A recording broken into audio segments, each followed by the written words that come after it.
Magsisimula na mamayang gabi ang taunang Tara sa Palasyo, kung saan tampok ang iba't ibang exciting activities na pwedeng isama ang pamilya at barkada. Samantala, naging mapayapa naman ang unang simbang gabi. Si Vel Custodio ng PTV sa Balitang Pambansa. Bukas na ang Malacanang para sa lahat, para sa taunang Tara sa Palasyo. Pagkatapos ang Misa de Gallo tuwing alas 4 na madaling araw, mga pamaskong kakanin at Christmas display naman ang maaaring pundahan ng madla. Libre din ang carnival rides at games simula alas 6 ng gabi sa December 16 hanggang 23.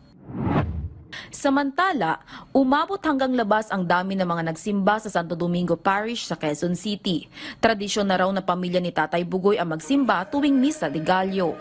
Sa pamilya po, yung para sa yung kalusugan, yung kaligtasan palagi. Magandang kalusugan naman ang dalangin ni Nanay Geneva, kaya kukumpletuhin nilang mag-asawa ang 9 na araw na Misa de Gallo. Yung liwanag na aking paningin, kabutihang loob, hindi madamot sa kapwa, magmahal sa kapwa, at manampalataya higit sa Kanya. Pagkatapos sa misa, diretso bili naman ng mga kakanin ang mga nagsimba katulad ng sikat tuwing Pasko na bibingka at puto bumbong. Nakakalat ang Traffic and Transport Management sa Quezon City para sa regulasyon na pumapasok at sabay-sabay na paglabas sa mga tao sa simbahan.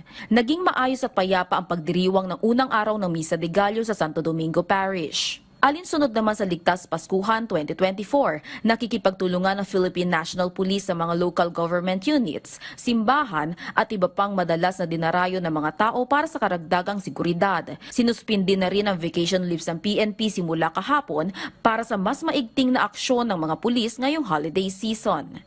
Mula sa People's Television Network, Vel Custodio, Balitang Pambansa.